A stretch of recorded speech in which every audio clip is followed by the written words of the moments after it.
Okay, y'all. All right, so this episode 10 of the Last Dance documentary. As you know, it's ESPN 30 for 30. This one right here, man. This the last of the last one. Before I get into it, I want to say I really enjoyed this documentary. It really opened my eyes to just life in general. You know how things are given to us and wasn't really true.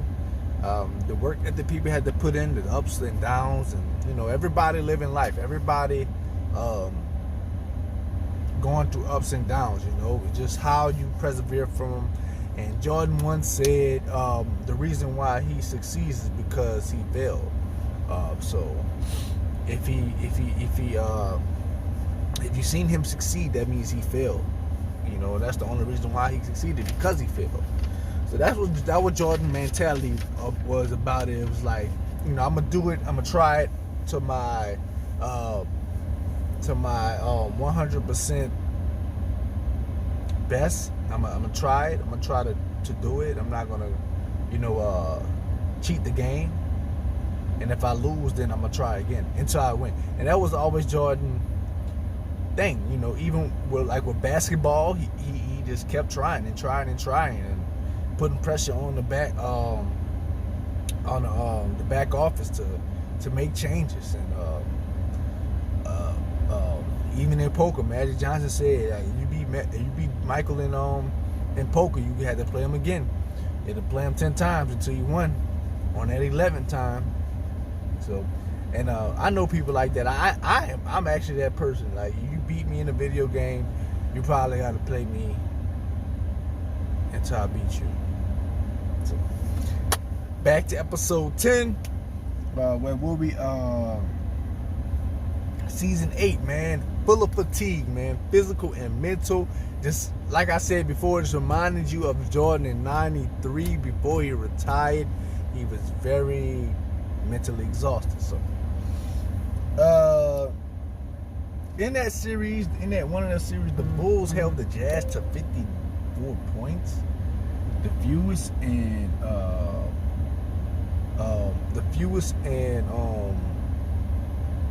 history, regulation history. Before the regulated shot clock. I'm sorry, my uncle just pulled up. So let me see what he talking about. He might want to talk, so I might have to cut this off. I'm already 3 minutes in. No, but he don't want to talk. So shit. Didn't realize that the lowest ever in shot clock history, the shot clock era. So that offense I was telling y'all about, that pick and roll offense from the greatest pick and roll offense ever, was held at 54 points, man. So it's kind of like, damn,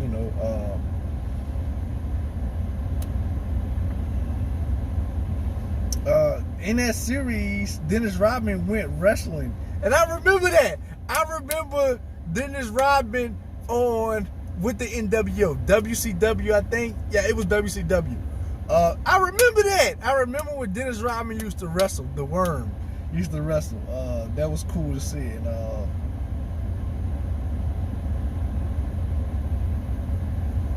and it was also cool to see in the backstage of the press room.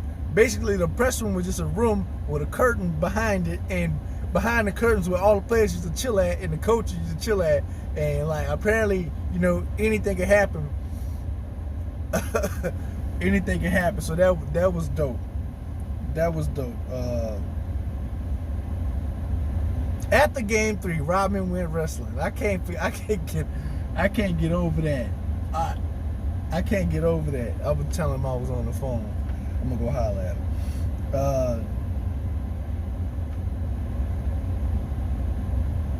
So it's like Phil had this nonchalant attitude about it after Dennis Rodman went to go wrestling. Like, Phil had this nonchalant attitude. It was like, man, we in the finals, bro. I'm not about to break this. From what I got from Phil, like, I'm not about to break this focus for something that's I know that we can get over. Like, this is what Dennis does. It's like you can tell that that team was a family, and they got everybody. Everybody did their thing, and when they got on the court, everybody did the same thing. Off the court, everybody was different. On the court, they did the same thing. As long as it didn't affect you on the court, you were good. And that was Dennis Rodman MO. Dennis Rodman do all kind of crazy shit, and he never really seemed to catch up to him. You know, well, until I guess he left the Bulls and it kind of like slowed him down. You could tell like that living slowed him down, but we're not talking about that right now.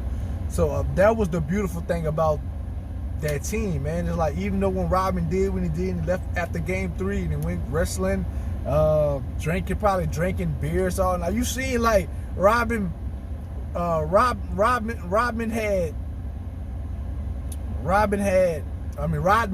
had he was in the lounge with who was a Terry Bradshaw, the dude that used to work for WCW, Hulk Hogan. He had the women, they had the drinks and stuff like that. I'm like, man, this dude is living that life with Hulk Hogan.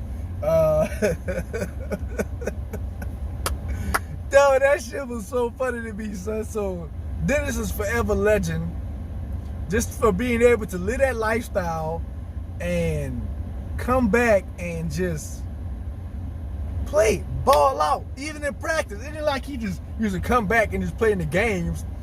He had to come back and practice like an animal. They said he came back after one of those fucking binges and outran the whole team like a gazelle or some stuff like that. And so Dennis Rodman is forever legend. You know what I'm saying? Like legendary. You know, even the stuff that he's doing with the North Korean president is legendary. So forever legend, Dennis Rodman. If anybody says anything other, I'm gonna have to speak up for Dennis Rodman. I'm gonna be like, no, bro, you wrong. Dennis is this, that, and other. So, whatever you thought about Dennis before, if this documentary ain't changed it, then you probably had Dennis. You probably already knew what was up with Dennis if it ain't changing. So, seeing Dennis run from the press is priceless. Like he coward. Yeah, I'm not saying Dennis a coward. I'm not saying Dennis a coward, but it's funny how the press be having them boys shook. Like Dennis is like, and Dennis like, he seemed like he that guy that, you know, no man could make him coward like that. Like run with his head down, but the press did. the little ordinary guys with pens and females with pens and paper and the tape recorder, they did. So you know. Shout out to Dennis Rodman, man. I guess the press ain't nothing to play with, man. But I know you're a real one. I know you're a real one. Yeah, Scott Burrell and MJ dialogue was priceless. It was going back and forth. You can tell, like, Burrell was just used to, like, he was that guy that knew Jordan was going to say something stupid. Not stupid, but say something crazy out there. He just wanted to hear Jordan talk. So, and I know people like that. They just want to hear other people talk. So they'll gas him up. They'll say something. They'll put something in that person's way to where they have to say something. And you could tell Burrell was just that guy. Burrell was just like, how do I make Jordan mad today? How do I get a crazy quote out of Jordan? You know, what do I say to Jordan? You know what I'm saying? Like that's like Burrell going in front of Jordan and be like, "Ooh, man, I'm tired." And he know damn well Jordan gonna say, "You tired? You tired? Man, get out of here! You don't even play. You ain't this. You ain't that. You this. You that. Get out of here, man! What you mean you tired? I should be the tired one." And not Jordan's on the rant because Burrell walked down the court, stood in front of Jordan and told another player, "Man, I'm tired," and he knew that was gonna trigger Jordan. So that I got appreciation for that the dialogue in between those two. Scotty back hurt. Scotty did it with the injured back, killing him. Shout out to Scotty for that one. Tough guy.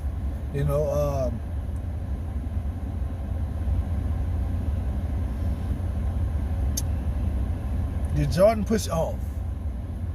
No. Did he push off? Yeah. See, I just said no and yeah. So did Jordan push off? Yeah, he pushed off.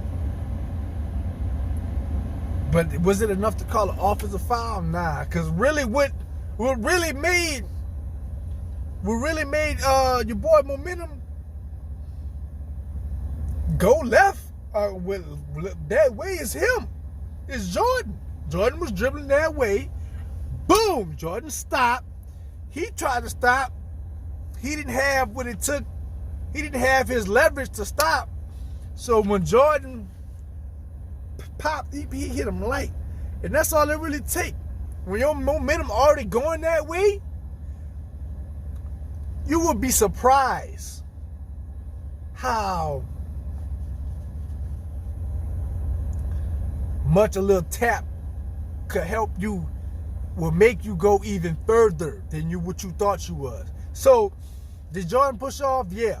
Was it significant enough to call an offensive foul? No, because the actual crossover is what caught your boy off guard. So, I'll allow it. Malone went to the inside the bus. Malone walked on the bus and congratulated Michael Jordan. I would have never did that. So shout out to Karl Malone. Mike regrets about not trying to get number 7. I regret you not trying to get number 7 too, bro. Like, come on, man. But I get it, man. I get it. And they asked Phil to come back. Man, how you gonna tell a dude he fired after the season? Now this man preparing for life after that. What he gonna do? And now you want him back after you win the finals? Man, get out of here, man. You can't toy with people like that, bro. You cannot toy with people like that, bro. I don't care how much money you got. You can't toy with people like that, bro. But I get it, you made a mistake and you wanted to correct that, but it was too late, homie. End of a dynasty. And that's all I wanted to say about episode 10 of the ESPN's 30 for 30, The Last Dance documentary. I'm out.